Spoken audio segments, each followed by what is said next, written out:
had their relationships, but almost all these relationships have their ups and downs.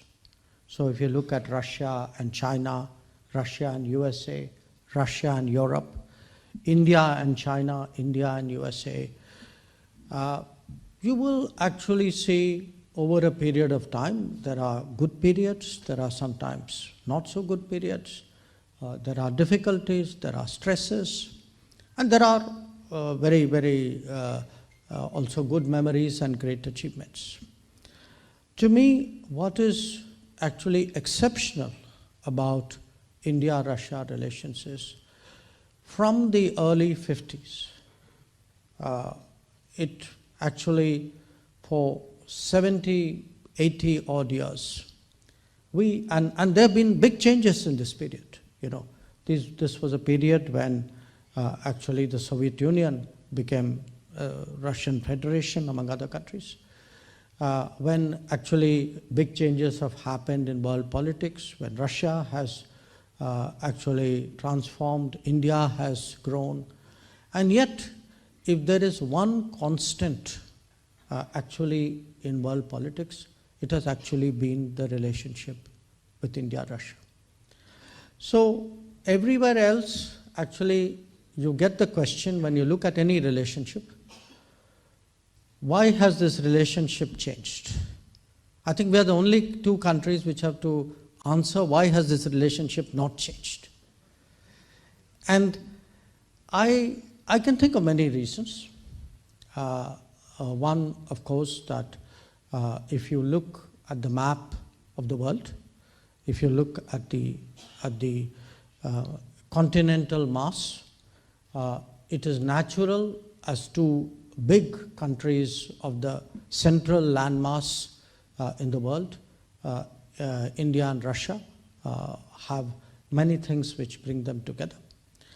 But I would say a second reason has been that perhaps more than many other countries, and we have to give tribute to all those who had that vision and that judgment, there was great care taken by the leaderships, by the governments, by stakeholders of different times to actually nurture, to look after this relationship.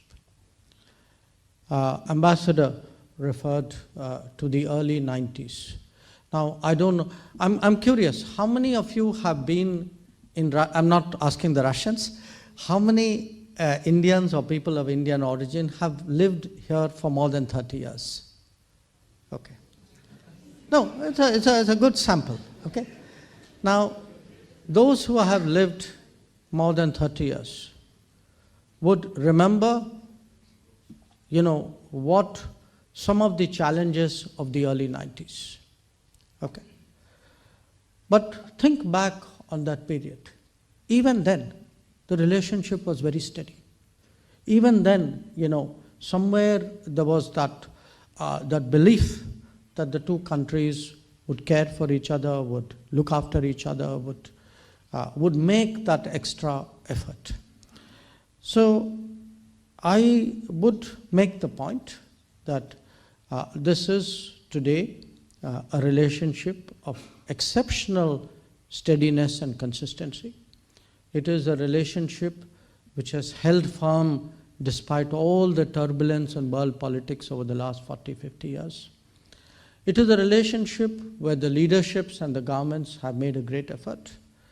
But I want to make especially this point, it is a relationship with great sentiment and where all the stakeholders of the relationship, especially at a popular level, I would say, have contributed really to keep this relationship as warm and as friendly as it is today. So, it's not often as a foreign minister that I go to countries and I'm able really to look back from the time of independence at a relationship and genuinely tell the Indian community or tell the other stakeholders that a large part of it is actually due to the popular sentiment. And I can say this, that the popular sentiment is as strong it's strong in both countries. There is a kind of an X factor, you can say, in the relationship, which has actually been of great help to those who are building and trying to take it forward even today. Now, if one fast forwards and looks at the world today, I think all of you can see that the world today is very different from what it is 10 years, 20 years ago. And it will be very different 10 years from now from what it is today. Take India. We were 10 years ago the 10th largest economy in the world. Today we are the 5th largest. I think in a few years we will be the 3rd largest, hopefully beyond that as well. And it's not just the size of the economy. If one looks today at the state of development, the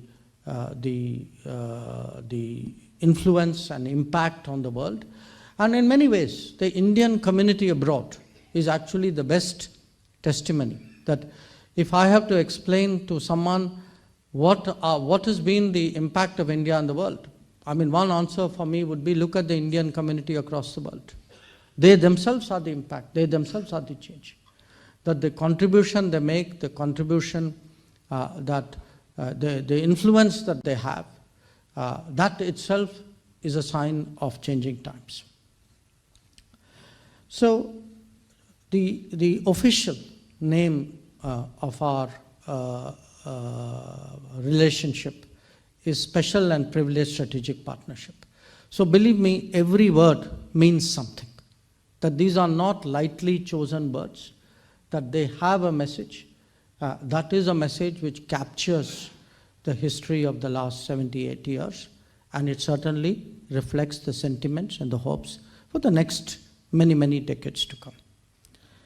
Now, having said that, let me today talk about some recent developments in our ties. I think many of you either directly or indirectly are associated with the world of trade, of business, of investment. And you would have seen that there's been actually a very, very big expansion in our economic cooperation. 2 years ago, our trade with Russia was about $12 to $14 billion. Last year, it was $50 billion. This year, I would predict it will be even higher. Now, this is very good news, but it's also a challenge. It is a challenge because while the economic relationship has grown overall, we would like to see India's exports to Russia also grow. Maybe not exactly equal, but at least in very large measure. And much of that responsibility is on all of you. That we as a government can give policy guidance, we can give encouragement, we can help with sorting out problems. But at the end of the day, business has to be done by business. And there are today possibilities for Indian exports to grow and overall India-Russia economic cooperation to grow. Now, why do I particularly say this to the community? Because from what I can see, and today I spent a large part of my morning with Deputy Prime Minister Denis Mantorov, I feel today that the many people in Russia are not as familiar with what has changed in India. That if you look at who are the new players in India, what are the new businesses in India, where is it we can find the right fit? It could be, in pharma, it could be in agriculture, it could be in something digital, in IT. Somewhere there are still gaps in, I would say, updating knowledge and understanding about India. So I would today actually, as Foreign Minister, make a request to the community that if you can actually make that extra effort, all of you live, amongst Russians, amidst Russians, you have friends, you have relationships, You have a great deal of trust from people with whom you work. I would like you today to use all that to grow what is a common goal, a common good of these two countries. That if, I have no doubt in my mind that 50 billion within a matter of a few years can become 100 billion if we all put our minds to it. If we can, and a lot of what India offers to the world today, if you look at where India is competitive today in the world, we are big exporters. We are regarded as a pharmacy of the world. You saw how we stepped forward, especially during the COVID, not just in vaccines, but in other medicines as well. If one looks at food products, at marine products, if you look even at agricultural trade, you look at auto parts, you look at engineering goods, there is a world out there. It is just that much of Russian business has not discovered it or not familiar with the changes, what is the new industry which has emerged in the last 20 years. So that would be my first message to you. My second message is actually in terms of larger societal interaction.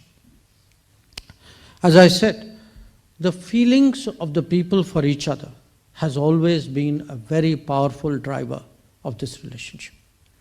So it's absolutely vital that we keep that strong and we keep that burning bright. And to do that, there is, a big sort of range of activities out there. It could be education, it could be tourism, it could be relationships of, different domains and civil society organizations with each other. But how do we not just do more business with each other, but how do we, beyond business, actually interact with each other?